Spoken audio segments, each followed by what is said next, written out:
유리한 미국 변호사 채널의 유리 미국 변호사입니다.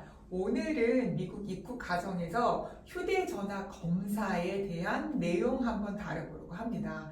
2026년 기준으로 해서 실제 검사 비율은 어느 정도 되고 무엇을 확인하는지, 그리고 우리가 주의해야 될 점에 대해서 말씀드리도록 하겠습니다. 먼저 휴대검사 전화는 어느 날 갑자기 생긴 제도는 아닙니다. 미국 정부는 오래전부터 국경으로 들어오는 사람들과 물품을 검사할 수 있었습니다. 미국 연방대법원도 국경에서 밀수품 반입을 막고 입국 자격을 확인해야 된다는 이유로 일반적인 국내 심사보다는 훨씬 넓은 검색 권한을 인정을 해왔습니다. 이거를 국경 검색 예외 (Border Search Exception)이라고 부릅니다. 미국 국내에서 경찰이 체포된 사람의 휴대전화 내용을 검색하려면 원칙적으로는 영장이 필요합니다. 연방대법원은 2014년에 라일리 대 캘리포니아 판결에서 휴대전화에는 방대한 개인정보가 들어있기 때문에 단순히 체포됐다는 이유만으로 내용을 열어볼 수 없다고 판단했습니다. 상식적인 판단이죠. 그런데 미국 공항이나 항만, 국경에서는 국경 검색 예외가 적용되기 때문에 이 기준 자체가 달라집니다. 전자기기 검색 자체는 휴대전화가 보편화되기 전부터 이루어졌지만 CBP가 전자기기 검색 절차를 공식 지침으로 정리한 중요한 시점은 2009년부터라고 보시면 됩니다. 세 단원을 제가 CBP라고 부르거든요. 이 CBP는 2009년 처음으로 전자기기 검색과 정보의 보관, 공유 절차를 체계적으로 규정한 지침을 발표했습니다. 이후 2018년 지침을 이걸 개정을 하면서 검색을 크게 두 종류로 명확하게 구분하기 시작합니다. 기본 검색과 고급 검색이 됩니다. 그리고 2026년에는 대상 기기의 범위와 승인 절차, 자료, 처리 방법 등을 다시 정비한 새로운 지침을 발표를 했습니다. 따라서 휴대전화 검색은 최근 시작된 정책은 아니고 기존 국경 검색 권한이 기술의 발전에 맞춰 구체화되고 있는 거라고 보는 게 보다 명확할 것 같습니다. 그러면 실제로 휴대 검사를 받는 사람은 얼마나 될까요?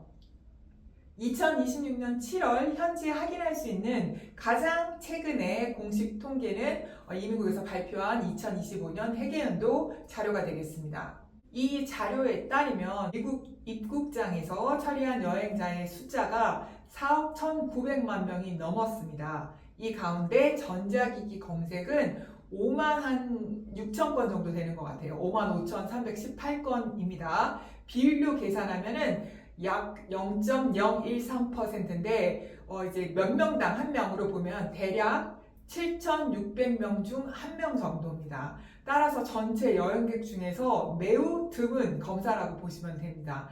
다만 2차 심사죠. 세컨더리로 넘어간 사람들만 놓고 보면 전자기기 검색은 약 0.3% 훅 뛰었죠. 차지했습니다. 검색 건수는 약 17.6% 늘었습니다. 검사를 받을 가능성이 결론적으로는 여전히 낮지만 검색의 건수 자체는 증가하고 있는 겁니다. 심사를 계속 좀 딥하게 하고 있다고 보시면 됩니다. 약 92%가 기복 검사였고 고급 검색은 약 8% 정도입니다. 그렇다면 이 기본 검색과 고급 검색은 어떻게 다를까요? 기본 검색은 심사관이 휴대전화 자체를 이용해 내용을 직접 확인하는 방식입니다. 사진과 동영상, 문자 메시지, 이메일, 연락처, 일정, 메모, 소셜미디어 앱, 휴대전화에 저장된 문서 등을 열어볼 수 있습니다. CBP 정책상 기본 검색은 반드시 범죄 혐의나 합리적 의심이 있어야만 가능한 것이 아닙니다. 더 넓어요. 특별한 혐의 없이도 실시할 수 있습니다. 고급 검색은 외부 장비를 휴대전화나 노트북에 연결해서 그 안의 내용을 복사하거나 분석하는 방식입니다. CBP가 집행하는 법률의 위반에 관련된 합리적인 의심이 있거나 국가 안보상의 우려가 있어야 되고요. 원칙적으로 감독자의 사전 승인이 필요합니다. 그럼 CBP는 이 고급 검색을 통해서 무엇을 확인할까요? 공식적으로는 전자기기 검색은 하는 이유가 테러 활동, 마약 밀수, 인신매매, 현금 밀수, 아동 성착취물, 수출 통제 위반, 지식재산권 침해와 비자 사기 등을 발견하기 위해서 사용됩니다. 입국심사에서는 여행자가 밝힌 방문 목적이 사실인지 확인하는 자료로 사용될 수 있습니다. 예를 들어서 관광 목적으로 입국한다고 말했는데 휴대전화에서 미국 회사 출근 일정이나 급여 협상이랑 관련된 자료나 대화가 발견된다면 실제 목적이 관광이 맞는지 추가 질문을 받을 수 있겠죠. 또 예를 들어 학생 비자로 입국했는데 학업보다 미국 내 취업을 준비하는 내용이 발견되거나 과거 미국 체류에 관한 설명이 사진과 메시지에 나타난 내용과 다르면 역시 문제가 생길 수가 있습니다. 중요한 것은 비자의 종류, 실제 방문 목적, 입국심사에서 한 설명과 휴대전화 자료가 서로 일치하는가입니다. 클라우드 자료는 어떨까요? CBP 지침상 심사관은 검색 중에 네트워크 연결을 차단하고 원격 서버에만 저장된 정보를 새로 검색하지 않는 것이 원칙입니다.